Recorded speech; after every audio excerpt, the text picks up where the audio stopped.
Hi guys, my name is Kabir and you are watching Type Adventure of Time, and in today's session of Kar Lo Baat, we would be discussing a very important topic, that is features of the Indian Constitution. अब Constitution of India में काफ़ी सारे features हैं and हम उनको एक करके पढ़ने वाले हैं, लेकिन उसके पहले हमें थोड़ा brief history of the Constitution पता होना चाहिए. तो these are the important dates from 1947 to 1950 and in dates में important क्या है यार. ऐसे तो काफ़ी सारी चीज़ें हुई हैं पूरे कॉन्स्टिट्यूशनल डिबेट्स में. अब सारी चीज़ें इंपॉर्टेंट है क्या? नहीं. क्लैट पॉइंट ऑफ व्यू से, एमएचसीटी पॉइंट ऑफ व्यू से, एलिट पॉइंट ऑफ व्यू से, in fact I would say slate point of view से हमें कुछ स्टैटिक जी के पता होना चाहिए पॉलिटी के रिगार्डिंग, एंड वो हमें इनमें से पढ़ना है. अब देखते हैं क्या है ये. 3/6/1947 लॉर्ड माउंटबेटन ने प्लान करे थे 2 constituent assemblies. The number of seat was reduce to 299 and the first parliament was establish and the constituent assembly was formed. The first speaker of the independent India was GV Mavalankar. सो आपको ये तो याद रखना है कि जीवी मावलंकर हमारे फर्स्ट स्पीकर थे, ठीक है, इंडिपेंडेंट इंडिया के. अब 26/11/1949 पे हुआ क्या? Constitution of India was made मतलब इनैक्टेड. इनैक्टेड मतलब एक एक्ट को इनैक्ट करा गया ब्रिटिश पार्लियामेंट में, ठीक है. ब्रिटिश पार्लियामेंट में नहीं, इंडियन पार्लियामेंट में. ब्रिटिश पार्लियामेंट में तब करते जब हमारा इंडिया इंडिपेंडेंट नहीं होता. सो लास्ट कौन सा एक्ट था जो ब्रिटिश पार्लियामेंट ने पास करा था? वो था इंडियन इंडिपेंडेंस एक्ट 1947, ठीक है. So constitution of India was made और enacted by the Indian parliament. अब इंडियन पार्लियामेंट था क्या? नहीं, कॉन्स्टिट्यूएंट असेंबली हुआ करती थी पहले, ठीक है. फिर 24/1/1950 में क्या हुआ? It was finally signed by the members of the constituent assembly and then at 26 January 1950 we, जिसको हम रिपब्लिक डे की तरह भी सेलिब्रेट करते हैं, the constitution of India came into force and it was enforced. अब 2 वर्ड्स हमने देखे. पहला वर्ड है इनैक्टेड, दूसरा वर्ड है इनफोर्स. इनैक्टमेंट होना क्या इन्फोर्समेंट होना होता है? अब इनैक्टमेंट अलग क्यों है इन्फोर्समेंट से? इनैक्टमेंट क्या है समझते हैं. जब कोई, फॉर एग्जांपल ये कोई एक्ट है, ये कोई बिल है, जब ये पास कर दिया जाता है बाय द पार्लियामेंट और बाय द लेजिस्लेटिव बॉडी, ठीक है, या तो स्टेट लेजिस्लेटिव बॉडी होगी या तो सेंट्रल लेवल की लेजिस्लेटिव बॉडी होगी, यानी कि लोकसभा, राज्यसभा होगी या फिर विधानसभा या विधान परिषद होगी, जो भी बॉडी होगी, जो एक्ट को पास कर देती है तो वो चीज़ हो जाती है इनैक्टेड.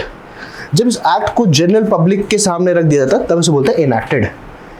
अब इस एक्ट को हमने पास करके इन्फोर्स करने की डेट फिक्स कर दी कि इस दिन से सारे के सारे इंडियन सब्जेक्ट्स के ऊपर ये एक्ट लागू हो जाएगा, यानी कि ये लॉ अप्लाई हो जाएगा. तो इन्फोर्समेंट मतलब लॉ का एप्लीकेशन. इनैक्टमेंट मतलब लॉ का एप्लीकेशन होता है क्या? नहीं. इनैक्टमेंट मतलब लॉ की जनरल इन्फॉर्मेशन कि ये लॉ पारित हो चुका है, ये लॉ पास हो चुका है. सो एक इनैक्टमेंट और इन्फोर्समेंट की डेट आप याद रखिए, 26/11/1949 एंड 26/1/1950, ठीक है. अब एक इंपॉर्टेंट एक्ट, स्टेट रिऑर्गनाइजेशन एक्ट 1956 में, जिसमें हमने 14 स्टेट्स बनाए और 6 यूनियन टेरिटरीज बनाए, ठीक है. ये भी आपको याद करना इंपॉर्टेंट है from MSCT and other exam point of views. Then moving on to important features of the Indian constitution. अब क्या इंपॉर्टेंट फीचर्स है? ऐसे तो काफी सारे फीचर्स हैं, लेकिन इनमें से हम कुछ फीचर्स की बात बहुत ही ब्रीफली करेंगे. नंबर 1 और सबसे ज्यादा इंपॉर्टेंट कि it is the lengthiest written constitution. सबसे ज्यादा लेंथीएस्ट रिटन कॉन्स्टिट्यूशन है. अगर आपको इसके बारे में थोड़ा और इंफॉर्मेशन है या आप जानना चाहते हो तो फटाक से कमेंट सेक्शन में बताओ कि कौन से व्यक्ति ने, किस व्यक्ति ने हमारे कॉन्स्टिट्यूशन का एक रिटन मैन्युस्क्रिप्ट लिखा था, यानी कि written format of the constitution लिखा था, उसको डेकोरेट करा था प्रॉपर तरीके से. Moving on, drawn from various sources. अब आप देखते हो यार कॉन्स्टिट्यूशन ऑफ इंडिया में काफी सारे ऐसे प्रोविजंस हैं जो हमने दूसरे सोर्सेस से अडॉप्ट करे हैं.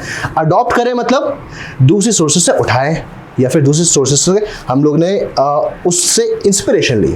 सो we have not copied it from different sources, we have taken inspiration from different sources. तो जो भी हमको दूसरी कंट्री के रिजाइम में, दूसरी कंट्री के कॉन्स्टिट्यूशन हिस्ट्री में या दूसरी कंट्री के कॉन्स्टिट्यूशन में या उनके लीगल रिजाइम में अच्छा लगा, उसको हम लोग ने अडॉप्ट कर लिया अपने फैक्ट्स एंड सर्कमस्टांसेस से, अपने इंडियन सब्जेक्ट के हिसाब से, ठीक है. तो हमने काफ़ी सारे सोर्सेस उठाए, जैसे ब्रिटेन हो गया, आयरलैंड हो गया, ऑस्ट्रेलिया हो गया, साउथ अफ्रीका हो गया, जर्मनी हो गया. सो जर्मनी से हमने इमरजेंसी प्रोविजंस लिए, ठीक है. आयरलैंड से हमने प्रेसिडेंट के रिगार्डिंग काफ़ी सारी चीज़ें ली, फंडामेंटल राइट्स लिए हमने.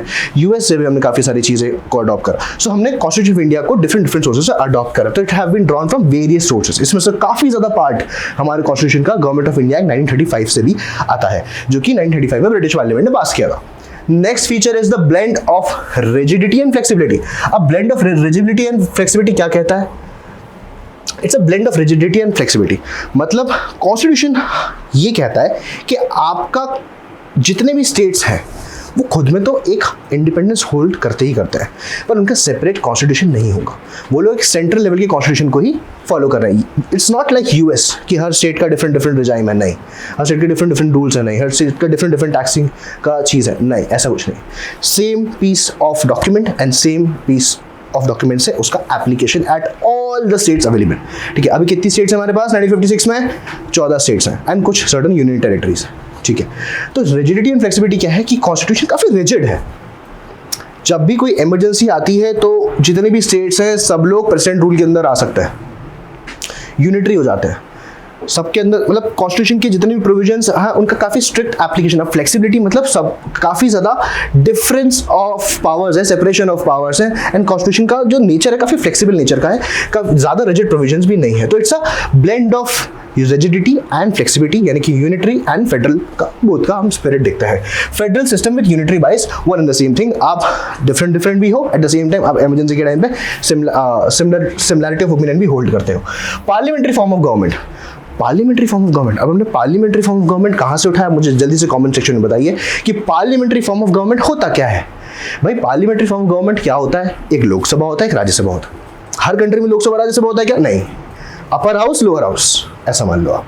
सो एक अपर हाउस, एक लोअर हाउस, एक हाउस ऑफ पीपल, एक हाउस ऑफ स्टेट्स। तो ये जितने भी दोनों हाउसेस हैं ये दोनों साथ में मिलके एक कंसेंसस से कोई भी डॉक्यूमेंट को पास करते हैं, और इसमें काफ़ी ज़्यादा cross and check and balance का सिस्टम रहता है।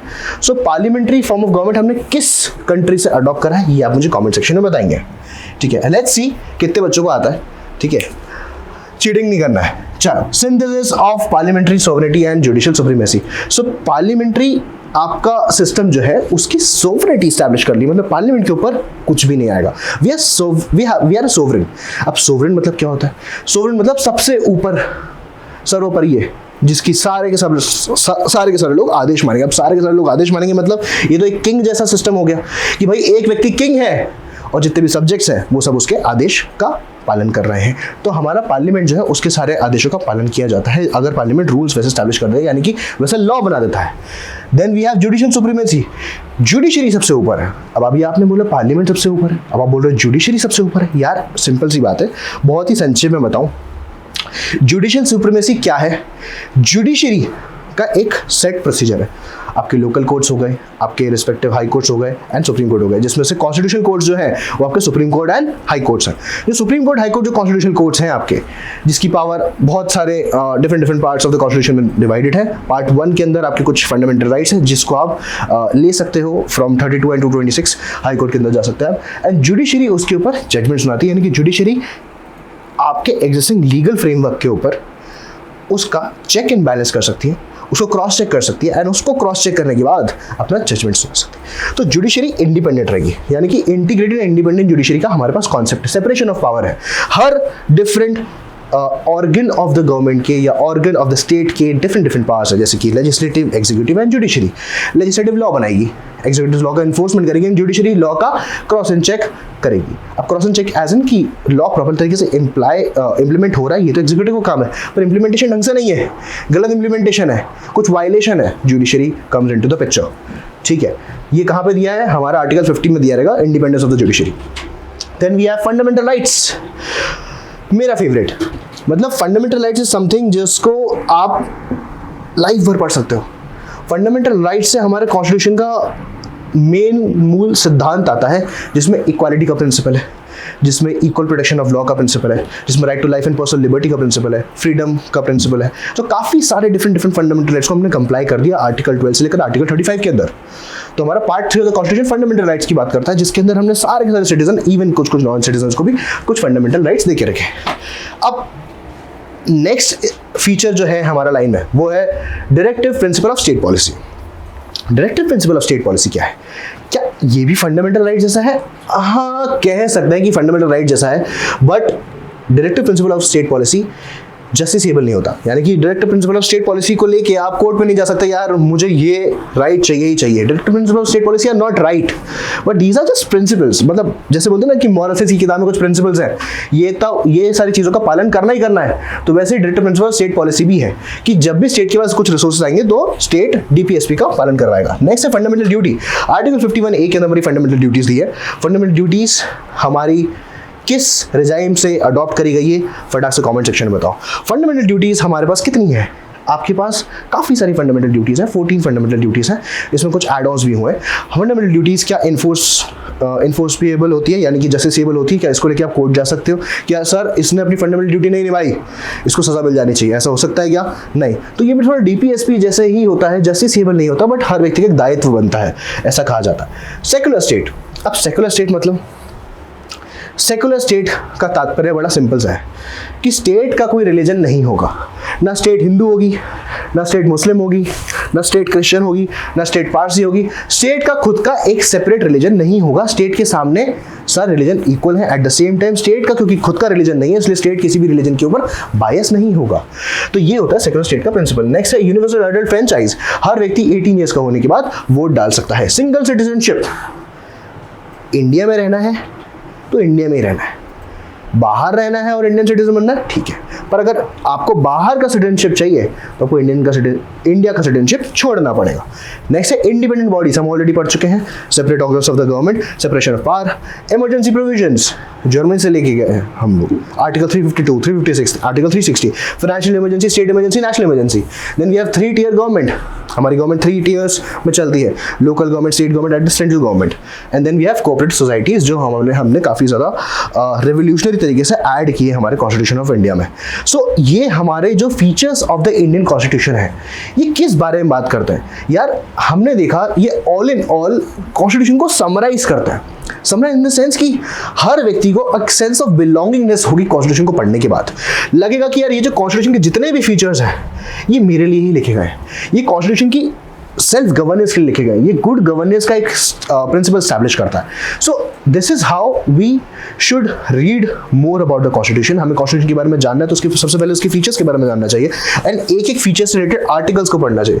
We would be discussing more such features elaborately in the upcoming करलोबाद सेशंस एंड जो भी होता है उन कॉन्स्टिट्यूशन के उन फीचर्स के बारे में हम काफ़ी ज़्यादा डिस्कस करेंगे, इवन केस लॉस भी, ठीक है। ये केस लॉस आपके काफ़ी ज़्यादा कॉम्पिटिटिव एग्जाम में काम आने वाले हैं। I would say MSCT, SLAT and ALET भी। बहुत सारे ऐसे इंपॉर्टेंट जजमेंट्स हैं जो हमारे कुछ कॉन्स्टिट्यूशनल आर्टिकल्स से डिराइव होते हैं एंड हमारे कुछ कॉन्स्टिट्यूशनल आर्टिकल जजमेंट से डिराइव होता है। जैसे आर्टिकल 21A ऐड हुआ हमारा, हमने राइट टू प्रिवेसी देखा, KS पोटुस्वामी के जजमेंट्स आया था, इंद्र स्वामी का जजमेंट आया, AK गोपालन का जजमेंट आया। तो काफ़ी सारे ऐसे जजमेंट्स हैं जो हमारे कॉन्स्टिट्यूशन का मूलभूत प्रिंसिपल बनाते हैं या फिर एक बेसिक स्ट्रक्चर बनाते हैं। सो आगे की क्लासेस में हम ये सारे फीचर्स को अच्छे से डिस्कस करने वाले हैं। Till then stay tune to time and thank you so much.